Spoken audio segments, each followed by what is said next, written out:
کلام اللہ کی محض تلاوت ہی نہیں بلکہ سمجھنا بھی ضروری ہے۔ اس کی رسول صلی اللہ علیہ وآلہ وسلم کے بغیر نہ دنیا میں کامیابی ہے اور نہ آخرت میں۔ مصائب بھی ایک طرف سے عطیہ خداوندی ہوتے ہیں تاکہ انسان اپنی اصلاح کرے۔ اگر عزت و آبرو کی زندگی چاہتے ہو تو آپس میں اتحاد پیدا کرو۔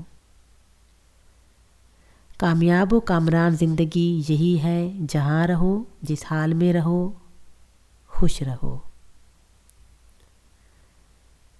سفارش خودداری کی قاتل ہے۔ فقر کی پہلی منزل کسب حلال ہے۔ جو شخص اپنی عظمت کے گیت گائے وہ ہرگز عظیم نہیں ہو سکتا۔ دل دولت مندی کے پہلو میں نہیں ہوتا۔ عقل ایک حد سے بڑھ نہیں سکتی جبکہ عشق کی کوئی حد نہیں۔ زندگی اصل میں موت کی ابتدا ہے اور موت زندگی کی ابتدا ہے۔ کبھی بھی مذہب کی حدود سے تجاوز نہ کرنا۔ مومن کو چاہیے کہ دنیا میں محنت و مشقت سے زندگی گزارے۔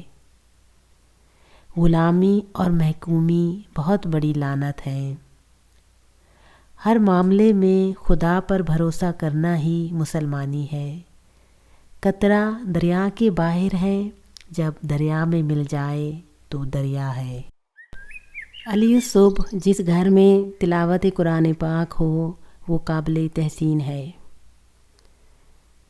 زمانہ کسی کا انتظار نہیں کرتا۔ جو لوگ اپنا وقت بے علمی میں کھو دیتے ہیں وہ اپنی ذلت و رسوائی کے ساتھ اپنی ہر اچھائی بھی کھو دیتے ہیں۔